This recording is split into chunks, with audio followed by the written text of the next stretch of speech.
Hello दोस्तों, section root में आपका स्वागत है। आज है 9 सितंबर और आज आपका एसएससी सीजीएल का एग्जाम था, जो कि सेकंड शिफ्ट का एग्जाम समाप्त हो गया। दोस्तों आज हम इस सेशन में 2 सितंबर सेकंड शिफ्ट में जो क्वेश्चन पूछे गए थे उन सभी क्वेश्चनों का एनालिसिस करेंगे। ये सभी जो क्वेश्चन होंगे दोस्तों 100% रियल में ऑथेंटिक क्वेश्चन होंगे विथ एक्स्ट्रा फैक्ट के साथ आपको बताया जाता है, ताकि नेक्स्ट आने वाले एग्जामों में आपको बेनिफिट देखने को मिले। एक बात और दोस्तों, यदि आप हमारे चैनल पर पहली बार आए हैं तो इसी तरह का सेशन प्राप्त करने के लिए आप हमारे चैनल को सब्सक्राइब जरूर कर लीजिएगा, क्योंकि जो भी एग्जाम होते रहते हैं उसका एनालिसिस अपने चैनल के माध्यम से करवाता रहता हूं। तो इस चैनल को सब्सक्राइब जरूर कर लीजिएगा और बेल आइकन को भी प्रेस कर लीजिएगा, ताकि हमारा द्वारा जो भी सेशन आपको फॉरवर्ड की जाए तो उसकी जानकारी आपको सबसे पहले मिलेगी। और जैसा कि इसका PDF भी आपको टेलीग्राम चैनल पर प्रोवाइड करा दिया जाता है, तो टेलीग्राम चैनल को ज्वाइन जरूर कर लीजिएगा। वहाँ से आप इसका PDF जो है प्राप्त कर सकते हैं और अपने दोस्तों के साथ भी अधिक से अधिक शेयर कीजिए दोस्तों, ताकि इसका सभी बेनिफिट उठा सकें। तो चलिए सेशन को शुरू करते हैं। जीएसटी का गठन किस समिति से संबंधित है? तो जीएसटी का गठन जो है विजय केलकर समिति की सिफारिश पर किया गया था। तो विजय केलकर समिति इसका क्रेडिट था। तो चलिए इनसे जुड़ी कुछ प्रमुख फैक्टों को देख लेते हैं। जैसे कि 2000 ईस्वी में जो है एनडीए सरकार ने भारतीय अप्रत्यक्ष कर प्रणाली में सुधार के लिए असीम दास गुप्ता की अध्यक्षता में एक समिति का गठन किया गया था। वहीं देखें तो 2003 में एनडीए सरकार के द्वारा नियुक्त केलकर समिति ने जीएसटी लागू करने की सिफारिश की थी। वहीं देखें तो 2006 से 7 के दौरान जो है जो वित्त मंत्री थे पी चिदम्बरम के द्वारा यह घोषणा किया गया कि जीएसटी को जो है 1 अप्रैल 2010 को लागू किया जाएगा। भारत में विजय केलकर समिति के द्वारा जीएसटी का सिफारिश की गई और संसद के द्वारा अधिनियम में संशोधन किया गया। वहीं देखें तो भारत में विद्यमान सार्वजनिक निजी साझेदारी यानी कि पीपीपी मॉडल का जो अध्ययन और मूल्यांकन के लिए जो है भारत में केलकर समिति का गठन किया गया था। नेक्स्ट देखें तो राजा चेल्लैया समिति के सिफारिश पर जो है भारत में सेवा कर लागू किया गया था। तो इन सभी प्रमुख फैक्ट को भी आप ध्यान में रखिएगा। नेक्स्ट क्वेश्चन पूछा गया था, भारत का प्रथम हाईकोर्ट कौन सा है? तो भारत का प्रथम जो हाईकोर्ट है वो कलकत्ता हाईकोर्ट है। तो कलकत्ता इसका क्रेडिट होता। तो चलिए इनसे जुड़ी कुछ प्रमुख फैक्टों को देखें तो भारत का प्रथम उच्च न्यायालय जो कि कलकत्ता में स्थापित किया गया था। इससे पहले फोर्ट विलियम में न्यायिक उच्च न्यायालय कहा जाता था। इसे जो है भारत के उच्च न्यायालय अधिनियम 1861 के तहत स्थापित किया गया था। इसे औपचारिक रूप से जो है 1 जुलाई 1862 ईस्वी को खोला गया था। यानी कि 1 जुलाई 1862 ईस्वी को कलकत्ता उच्च न्यायालय को खोला गया था। मैं देखें तो सर बॉन्स पिकॉन्क जो कि कलकत्ता उच्च न्यायालय के पहले मुख्य न्यायाधीश थे। मैं देखें तो न्यायमूर्ति सुब्बूनाथ पंडित जो कि कलकत्ता उच्च न्यायालय के पहले भारतीय जो है पद ग्रहण करने वाले न्यायाधीश थे। यानी कि देखा जाए तो पहले भारतीयों में देखा जाए तो सुब्बूनाथ पंडित जो कि कलकत्ता उच्च न्यायालय में पद ग्रहण करने वाले पहले भारतीय न्यायाधीश थे। नेक्स्ट देखें तो भारत का सर्वोच्च न्यायालय की स्थापना जो कि 1773 के रेगुलेटरी एक्ट के तहत जो है इसकी स्थापना किया गया था। 1773 के रेगुलेटरी एक्ट के तहत कोलकाता के फोर्ट विलियम में एक सर्वोच्च न्यायालय की स्थापना किया गया था। वहीं देखें तो हीरालाल जे कानिया जो कि भारत के पहले मुख्य न्यायाधीश हैं। वहीं देखें तो भारत का सर्वोच्च न्यायालय जो कि 26 जनवरी 1950 ईस्वी को अस्तित्व में आया था। तो इन सभी प्रमुख फैक्ट को भी आप ध्यान में रखेगा। नेक्स्ट क्वेश्चन पूछा गया था, पीलिया शरीर के किस अंग को प्रभावित करता है? तो पीलिया रोग जो है यह शरीर के लीवर को प्रभावित करता है। तो लीवर इसका क्रेडिट होता है। वहीं देखें तो पीलिया जो रोग होता है यह उच्च बिलिरुबिन के कारण होता है, जिसके कारण जो है त्वचा और आंखों की सफ़ेदी में जो है पीला या हरा रंग होता है। नेक्स्ट क्वेश्चन पूछा गया था कि राजा महेंद्र प्रताप सिंह राज्य विश्वविद्यालय कहाँ स्थित है? तो यह जो है अलीगढ़ में स्थित है। तो अलीगढ़ इसका क्रेडिट होता है। नेक्स्ट क्वेश्चन पूछा गया था कि टेबल टेनिस के गेंद का वजन कितना होता है? तो टेबल टेनिस में गेंद का जो वजन होता है वह 2.4 से 2.7 ग्राम होता है। तो इन सभी फैक्ट को आप ध्यान में रखिएगा। नेक्स्ट क्वेश्चन पूछा गया था, लू किस दिशा से किस दिशा की ओर चलती है? जो लू जो है यह पश्चिम से पूर्व दिशा की ओर प्रवाहित होती है चलती है। तो पश्चिम से पूर्व इसका क्रेडिट होता है। मैं देखें तो ग्रीष्म ऋतु में जो है उत्तर भारत में पश्चिम से पूर्व की ओर तेज चलने वाली अत्यंत गर्म हवाओं को लू कहते हैं। तो चलिए इनसे जुड़े कुछ अन्य फैक्ट देखें तो जैसे कि प्रमुख गर्म जल धाराओं को भी देख लेते हैं। जैसे कि गर्म जल धाराओं में देखें तो गल्फ स्ट्रीम, कुरोशियो धारा, एगुलस धारा, फ्लोरिडा धारा, पश्चिमी ऑस्ट्रेलिया धारा, उत्तरी प्रशांत धारा और अलास्का धारा, ये सभी जो प्रमुख जल धाराएँ हैं जो कि गर्म जल धारा है। नेक्स्ट देखें तो ठंडी जल धाराओं में देखें तो हम्बोल्ट की जल धारा, लेब्राडोर की जल धारा, ग्रीनलैंड की धारा, बेंग ग्रेला की धारा,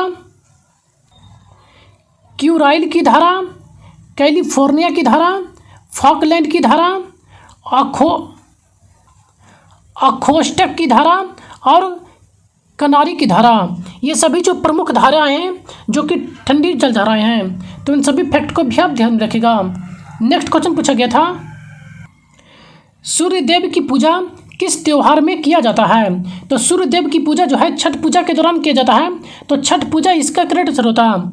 तो चलिए इनसे जुड़ी कुछ प्रमुख फैक्ट देखें तो जैसे कि यह जो त्यौहार है सूर्य देवता एवं उसकी पत्नी, उनकी जो पत्नी है उषा को समर्पित है। वह देखिए छठ पूजा जो कि 4 दिनों तक चलने वाला एक त्यौहार है, जिसे मुख्य रूप से बिहार, झारखंड, उत्तर प्रदेश, नेपाल के मिथिला प्रांत के अंतर्गत जो है इसे मनाया जाता है। तो इस फैक्ट को भी ध्यान में रखिएगा। नेक्स्ट क्वेश्चन पूछा गया था कि सिडबी की स्थापना कब हुई थी? तो सिडबी की जो स्थापना 1990 में किया गया था। तो 1990 इसका करेक्ट आंसर होता। वह देखें तो भारतीय लघु उद्योग विकास बैंक जो कि सिडबी की स्थापना 1990 में संसद के एक अधिनियम के तहत किया गया था। वह देखिए इसका मुख्यालय जो कि लखनऊ में स्थित है और इसके वर्तमान जो अध्यक्ष हैं वह मनोज मित्तल हैं। मनोज मित्तल जो कि इसके वर्तमान सिडबी के अध्यक्ष हैं। तो इन सभी प्रमुख फैक्ट को भी आप ध्यान में रखिएगा। नेक्स्ट क्वेश्चन पूछा गया था, वोमेन प्रीमियर लीग 2023 का पहला मैच कहाँ हुआ था? तो वोमेन का जो IPL खेला गया था 2023 में, उसका पहला मैच कहाँ हुआ था? तो इसका पहला मैच जो है मुंबई में खेला गया था। तो मुंबई इसका करेक्ट आंसर होता। वह देखें तो वोमेन प्रीमियर लीग WPL 2023 का पहला मैच जो कि 4 मार्च 2023 ईस्वी को मुंबई में खेला गया था। वह देखें तो इसे जो है भारतीय क्रिकेट कंट्रोल बोर्ड यानी कि BCCI के द्वारा खिलाया गया था। वह देखें तो इसमें जो है कुल 5 टीमें थी जो कि Mumbai Indians, Royals Challengers Bangalore, Gujarat giants और UP वॉरियर्स और दिल्ली कैपिटल्स यानी कि दिल्ली कैपिटल्स, ये जो कुल 5 टीमें थी। तो इन 5 टीमों को भी ध्यान में रखेगा। नेक्स्ट क्वेश्चन पूछा गया था, 2022 में पहला लता दीनानाथ मंगेशकर पुरस्कार किसे दिया गया था? तो यह पुरस्कार जो सबसे पहले जो है नरेंद्र मोदी को दिया गया था। तो PM नरेंद्र मोदी इसका करेक्ट आंसर होता। मैं देखें तो पहले वर्ष जो है लता दीनानाथ मंगेशकर पुरस्कार 2022 में जो है यह पुरस्कार प्रधानमंत्री नरेंद्र मोदी को दिया गया था। मैं देखें तो इसके अलावा जो है 2023 में यह पुरस्कार जो है आशा भोसले को दिया गया था। तो इस फैक्ट को भी आप ध्यान में रखेगा। नेक्स्ट क्वेश्चन पूछा गया था कि जजों के वेतन भत्ता का उल्लेख जो है किस अनुच्छेद में है? तो यानी जजों के जो वेतन भत्ते का जो उल्लेख किया गया है अनुच्छेद 25 में है। तो अनुच्छेद 125 इसका करेक्ट आंसर होता। वह देखें तो भारतीय संविधान के अनुच्छेद 125 में जो है न्यायाधीशों के वेतन भत्तों एवं अन्य लाभों से जुड़ी जानकारी दिया गया है। तो इस फैक्ट को भी आप ध्यान में रखिएगा। नेक्स्ट क्वेश्चन पूछा गया था, जनगणना 2011 के अनुसार भारत में महिला श्रम बाल भागीदारी कितना है? तो यह जो है 25.51% है। तो 25.51% इसका करेक्ट आंसर होता। वह देखें तो 2011 के जनगणना के अनुसार महिला जो है श्रम बाल भागीदारी जो है वह 25.51% है, जबकि पुरुषों की जो भागीदारी है वह 53.26% है। तो इसे भी आप ध्यान में रखेगा। नेक्स्ट क्वेश्चन पूछा गया था, गगन नारंग ने ओलंपिक में कौन सा मेडल जीता था? तो गगन नारंग ने जो है ओलंपिक में ब्रांज मेडल जीते थे। तो ब्रांज मेडल इसका करेक्ट आंसर होता। गगन नारंग जो कि 2012 के लंदन ओलंपिक में 10 मीटर एयर राइफल में जो है यह कांस्य पदक जीते थे, यानी कि ब्रांज मेडल इनके द्वारा जीता गया था। मैं देखें तो गगन नारंग जो कि एक प्रसिद्ध भारतीय निशानेबाज हैं, यानी कि यह जो है निशाने लगाते हैं। मैं देखें तो इनके द्वारा जो है ओलंपिक 2012 में जो है लंदन के ओलंपिक में देखा जाए तो 10 मीटर एयर राइफल में जो है इनके द्वारा कांस्य पदक जीता गया था। कॉमनवेल्थ गेम में जो है इनके द्वारा 2006, 2010 और 2014 में क्रमशः देखा जाए तो स्वर्ण पदक, रजत पदक और कांस्य पदक इनके द्वारा जीता गया था। वहीं देखें तो एशिया गेम्स जो खेला गया था 2006 और 2010 में जो है इनके द्वारा एशियाई खेलों में भी पदक जीते गए थे। वहीं देखें तो विश्व चैंपियनशिप 2010 में जो है म्यूनिख में आयोजित किया गया था, इसमें इनके द्वारा जो है स्वर्ण पदक जीता गया था। तो इन सभी प्रमुख फैक्ट को भी आप ध्यान में रखिएगा। नेक्स्ट क्वेश्चन पूछा गया था 1930 में भारत के स्वतंत्रता संग्राम के दौरान आयोजित चटगांव शस्त्रागार छावनी के नेतृत्वकर्ता कौन थे? तो उस समय जो चटगांव शस्त्रागार के जो नेतृत्वकर्ता थे वह सूरसेन थे। तो सूरसेन इसका करेक्ट आंसर होता। वहीं देखें तो चटगांव शस्त्रागार छावनी जो कि 18 अप्रैल 1930 ईस्वी को हुई थी, इसका जो मुख्य उद्देश्य था ब्रिटिश सरकार के शस्त्रागारों पर कब्जा करना एवं रेलवे एवं संचार व्यवस्था को बाधित करना, जिससे जो कि ब्रिटिश शासन को जो है कमज़ोर किया जा सके। तो इसे भी ध्यान में रखेगा। नेक्स्ट क्वेश्चन पूछा गया था कि अनुच्छेद 360 संबंधित है।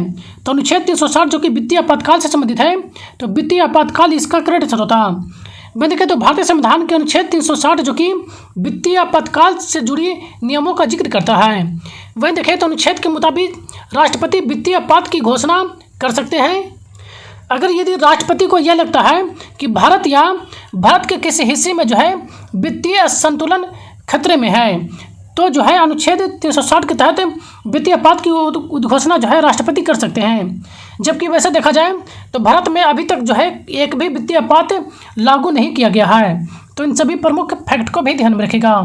नेक्स्ट क्वेश्चन पूछा गया था अलाउद्दीन खिलजी ने दक्षिण भारत पर आक्रमण कहाँ किया था? तो यानी कि अलाउद्दीन खिलजी के द्वारा जो है दक्षिण भारत पर किस जगह पर आक्रमण किया गया था?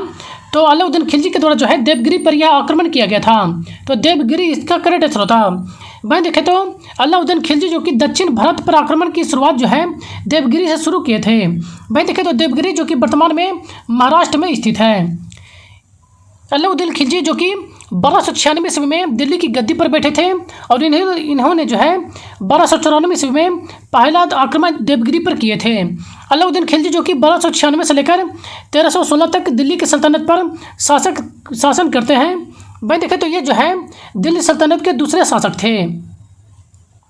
वहीं देखें तो इनका जो असली नाम था वह गुरशास्प था, यानी कि अलाउद्दीन खिलजी का वास्तविक नाम गुरशास्प था, अली गुरशास्प। तो इसे भी ध्यान में रखेगा। नेक्स्ट क्वेश्चन पूछा गया था अनुच्छेद 257 किससे से संबंधित है? तो अनुच्छेद 257 जो कि संघ एवं राज्य के बीच संबंधों से संबंधित है। तो संघ एवं राज्य के बीच संबंध इसका करेक्ट आंसर होता। वहीं देखें तो भारतीय संविधान के अनुच्छेद 257 जो कि संघ एवं राज्यों के बीच संबंधों से संबंधित है। यह अनुच्छेद जो कि संघ एवं राज्यों के बीच प्रशासनिक संबंधों को स्पष्ट करता है। नेक्स्ट क्वेश्चन पूछा गया था कि गोविंद जी नृत्यालय की स्थापना किसने किया था? तो गोविंद जी नृत्यालय की जो स्थापना है पंडित बिरजू महाराज के द्वारा किया गया था। तो पंडित बिरजू महाराज इसका करेक्ट आंसर होता। मैं देखे तो गोविंद जी नृत्यालय की स्थापना प्रसिद्ध भारतीय नृत्यांगना जो थे कोरियोग्राफर जो कि पंडित बिरजू महाराज के द्वारा इसकी स्थापना किया जाता है। इस नृत्यालय के अंतर्गत देखा जाए तो कथक नृत्य शैली के प्रशिक्षण और प्रचार प्रसार के लिए समर्पित है। तो इस फैक्ट को भी आप ध्यान में रखेगा।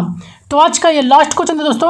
यदि सेशन पसंद आए तो चैनल को एक लाइक जरूर करके जाएं दोस्तों, और अपने दोस्तों के साथ भी अधिक से अधिक शेयर कीजिए ताकि इसका सभी बेनिफिट उठा सकें। और यदि हमारे चैनल पर पहली बार आए दोस्तों तो इसी तरह के सेशन प्राप्त करने के लिए आप हमारे चैनल को सब्सक्राइब जरूर कर लीजिएगा। तो चलिए मिलते हैं नेक्स्ट सेशन में। सेशन में बने रहने के लिए धन्यवाद। Thank you.